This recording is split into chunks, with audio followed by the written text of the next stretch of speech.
எப்படி கருப்பாகும்? இந்த பக்கம் மட்டும் தேய்ங்கம்மா, இந்த சைடு மட்டும் தேய்ங்க. அத்தைக்கெல்லாம் வாங்கணும்னா 20 பாக்கெட் வாங்கணும். இந்த சைடு மட்டும் தேய்ங்க.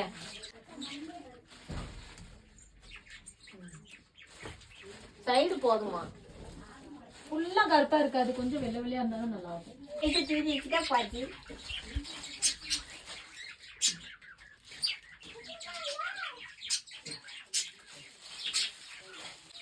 அந்த கிரைண்டரு வீட்டுக்குள்ள உட்காந்தே சாப்பா முடிய எனக்கு தேய்க்கான் அப்படின்னு பார்த்தேன். இப்பதான் தெரியுது.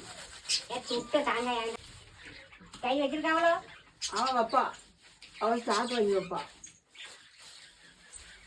ஆமா பாவம், அதெல்லாம் வழிபாடு சந்தோஷமா இருக்கும். இம்முட்டு பிள்ளைல இருந்து அவளுக்கு நரைச்சிருச்சு முடி.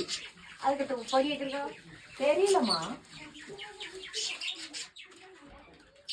அடிக்க வேணாம். அடிக்காம இருக்க முடியாது. அவளுக்கு முடி பூரா என் முடி கூட கருப்பு இருக்கா அப்படின்ற கருப்பே இருக்காது. அவள் சின்ன வயசுலேயே அவளுக்கு குட்டி நிறையா நரைச்சி நிறைய முடி நிறை. இது எதுக்கு கையடிக்குவா? எதுக்கு கையடிக்க சொல்லுங்க. எனக்கு தான் அடிக்க சொல்லுங்க, அப்பதான் நல்லா அடிச்சு விடுவேன். அது ஆயுசம் மத்தக்காரு. ஏமா ரொம்ப பூரா கருப்பா இருக்க கூடாதுமா, கொஞ்சம் இப்படி இருந்தாலும் பார்க்க அழகா இருக்கும். நீங்க பூரா கருப்பா இருக்கிற மாதிரி மாவா அடிச்சிருக்காலே செம்பட்டை, அது கொஞ்சம் வாங்கிட்டாயே. கீழே செம்பட்டையா அடிச்சுக்கணும், மேல கருப்பா அடிச்சுக்கணும். அப்படிலாம் முடி அசிங்கமா தெரியல. ஏய்க்கிறது எனக்கே ஒன்று கருப்பு முடிய ஆயிக்கணும். அப்புறம் வெளுத்து வெளுத்து வரது கூட அதுதான் நல்லா இருக்கும். பார்லர் கூப்பிட்டு போயிடுவோம். 75 வயசு ஆச்சு. ஆனா என்ன கையடிக்க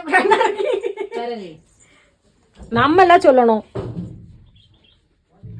அடிக்கிறதையும் அடிக்க கூடாதுங்க.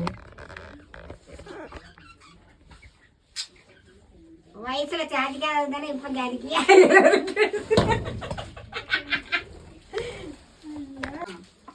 உங்க வயசுக்கு இவ்வளவு முடியும், உங்க வயசுல இவ்வளவு முடி வந்திருக்கோம் அப்படின்னு.